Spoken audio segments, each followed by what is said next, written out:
नमस्कार दोस्तों। क्या ये अघोषित आपातकाल है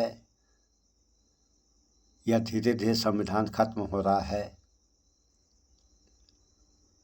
पहले आप लोग थोड़ा ये समाचार देख लें, उसके बाद फिर आगे बात हो। नमस्कार।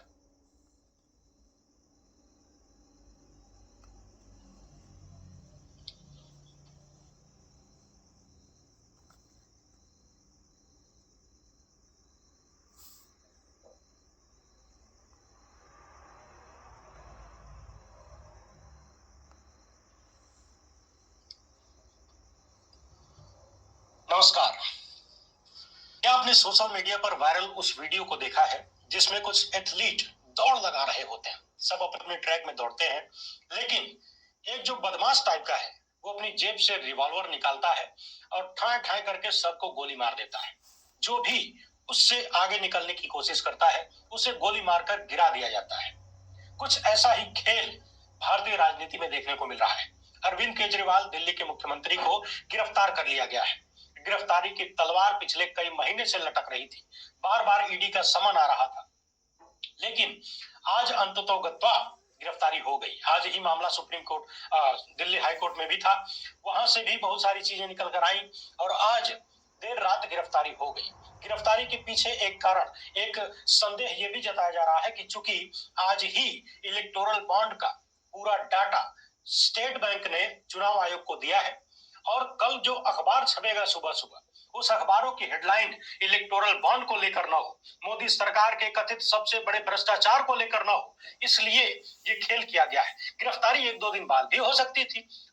आज your birthday sale, get minimum 50% off on top international brand. ये खेल किया गया है। गिरफ्तारी 1-2 दिन बाद भी हो सकती थी। आखिर रातों रात अचानक जैसे ही इलेक्टोरल बॉन्ड का डाटा सामने आया, जैसे ही पोल खुलने को हुई, ऐसा कैसे हो गया कि तुरंत ईडी के अधिकारी सक्रिय हुए और केजरीवाल को 2.5 घंटे के आसपास पूछताछ करने के बाद गिरफ्तार कर लिया गया। आप सब सोच रहे होंगे कि हमारे यहाँ एक परसेप्शन चलता है, जैसे कोई व्यक्ति अगर कहीं चौकी पर चला जाए, थाने पर चला जाए, उससे कोई पूछताछ हो जाए या फिर पुलिस वाले पकड़ के लेके चले जाए, भले ही हालचाल पूछ कर ही वापस कर दें, लेकिन उसके बारे में चर्चा होने लगती है कुछ गड़बड़ किया था, कुछ ना कुछ तो गड़बड़ किया था। अब गोदी मीडिया ये परसेप्शन बनाने में बहुत आगे है, बहुत तेज है कि किसी पर भी कोई आरोप लगा दो, छापेमारी हो जाए, इसके बाद वो भ्रष्टाचारी हो जाता है। 2G का मामला याद करिए, कितने साल हो गए, मगर आज भी भारतीय जनता पार्टी के तमाम नेता और गोदी मीडिया के बहुत सारे प्रचंडिस्ट लगातार 2G को लेकर घेरते हैं कांग्रेस को, यूपीए सरकार को, जबकि ये सिद्ध हो चुका है कि 2G घोटाला में कुछ था ही नहीं, कोई सबूत नहीं मिला। खुद सीबीआई की अदालत ने कह दिया कि कुछ भी नहीं था, मगर फिर भी झूठ बोलो झूठ बोलो झूठ बोलो की नीति लगातार कारगर है। और उसी तरह से पहले तो ये समझ लीजिए, सबसे महत्वपूर्ण बात यह है कि क्या ये दिल्ली का जो शराब नीति घोटाला, जो भी कथित घोटाला है, ये घोटाला है भी क्या, और इतना कितना बड़ा घोटाला है कि एक पार्टी के सभी बड़े नेताओं को आपने उठाकर जेल में डाल दिया। मनीष सिसोदिया से लेकर संजय सिंह तक, और जैन जो है उनको अभी हाल ही में उन्हें फिर से दोबारा जेल जाना पड़ा है। और अब पार्टी के मुखिया सर्वे सर्वा अरविंद केजरीवाल, दिल्ली के सिटिंग मुख्यमंत्री, उनको उठाकर जेल में डाल दिया गया, उनको भी गिरफ्तार कर लिया गया। सोचिए, अभी कुछ दिन पहले ही झारखंड के मुख्यमंत्री को गिरफ्तार किया गया था और अब अरविंद केजरीवाल को गिरफ्तार कर लिया गया। क्या है मामला, और क्या ये इतना बड़ा मामला है? क्या इतना बड़ा भ्रष्टाचार इन लोगों ने कर दिया? और अगर कर दिया तो अब तक क्या मिला, इस पर बात करेंगे। मगर उससे पहले जरा सुनिए कि पत्रकारिता के पितामह कहे जाने वाले और रेमन मैग्सेसे अवार्ड से सम्मानित रवीश कुमार इस मामले पर क्या लिख रहे हैं। उनका कहना है कि क्या 2024 का रिजल्ट घोषित हो चुका है?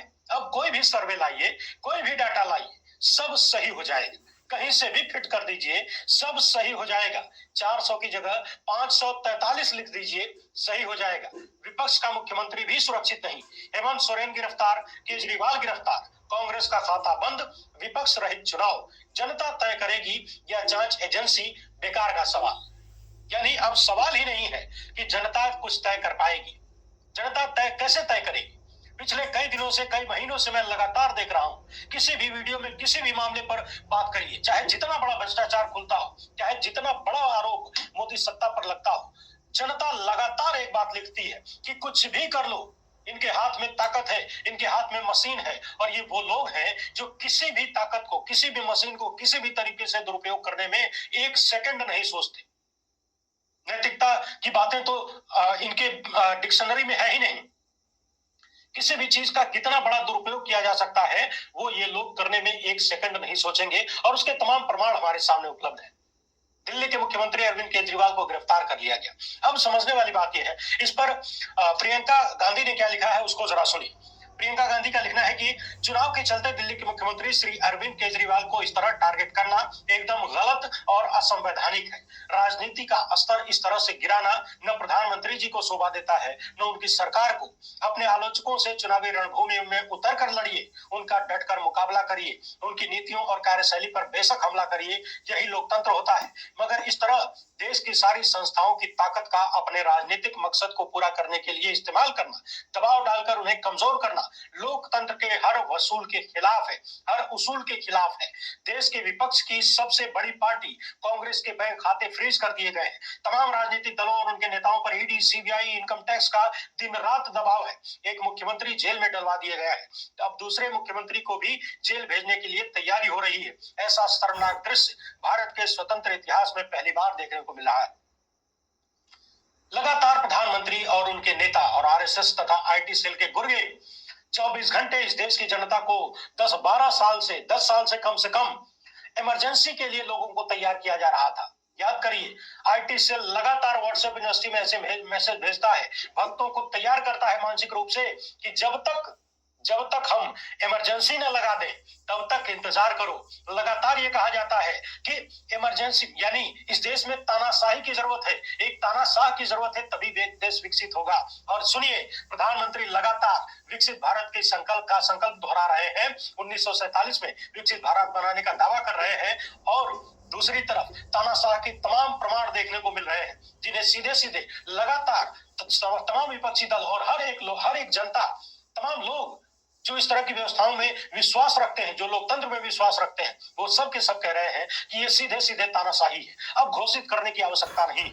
आज ही हमने पिछली ही वीडियो में आपको बताया था कि किस तरीके से इस देश की सबसे पुरानी पार्टी और विपक्ष, सबसे महत्वपूर्ण, सबसे बड़ी विपक्षी पार्टी के खातों को सीज कर दिया गया है एक महीने से। सोचिए, लोकसभा का चुनाव देश का सबसे बड़ा चुनाव होता है, उस चुनाव से ठीक पहले कांग्रेस के सारे खातों को सीज कर दिया गया है। 14-14.5 लाख का मामला है, वो भी ऐसा कोई घोटाले का मामला नहीं है। बस कांग्रेस का कहना है कि एक महीने देरी से हमने हिसाब किताब दिया था, इसकी वजह से उनका 200 करोड़ के आसपास रुपया दबा लिया गया है, खातों को सीज कर दिया गया है। और तो और उनके खाते से 100 करोड़ यानी 1 करोड़ 15 लाख या माफ करिएगा 115 करोड़ या 125 करोड़ के आसपास पैसा उनके खाते से उड़ा दिया गया है। सोचिए, और इसके बाद कोई घूम घूम कर कहे कि 400 लाएंगे, तुम 400 नहीं 4000 भी ला सकते हो। जब नकल करके ही परीक्षा पास करनी है तो मनमाफिक अंक तुम्हें मिल सकते हैं, तुम्हारी दमदारी तो तब कही जाए। जैसा कि आप लोगों ने ये समाचार देखा सुना है, तो काफ़ी समय पहले की बात है कि प्रधानमंत्री इंदिरा गांधी थी, और उस समय उन्होंने आपातकाल लगाया। तो आपातकाल जब लग गया तो विपक्ष के जितने नेता थे सब जेल चले गए, और सामने चुनाव था। जब चुनाव आया तो ये नेता जो जेल में बंद थे, कितनी जेल से ही चुनाव लड़े और जीत भी गए। हालत ये हुई कि इंदिरा गांधी की सरकार चली गई और उसी समय जनता दल की सरकार बनी। ये जनता जनार्दन का निर्णय था। तो वही कहानी लगभग अब चल रही है, उसी से मिलती जुलती। तो उस समय आपातकाल कन्फर्म लग गया था, और इस साल अघोषित आपातकाल इसको कहा जाए तो शायद ये सही होगा। और रह गई बात संविधान की, तो संविधान अगर ख़त्म हो गया तो हम आगे वीडियो में भी बताए हैं, अगर संविधान ख़त्म हुआ तो हो सकता है सब कुछ खत्म हो जाए, जैसे जो भी जनता के अधिकार हैं ये सब खत्म हो जाएंगे। और अगर ये खत्म हो गए तब क्या होगा, इस पे कौन विचार करेगा जनता के अलावा। तो आप लोग इस पे विचार करें, जो सही है उसको करें, जो गलत है उसका त्याग करें।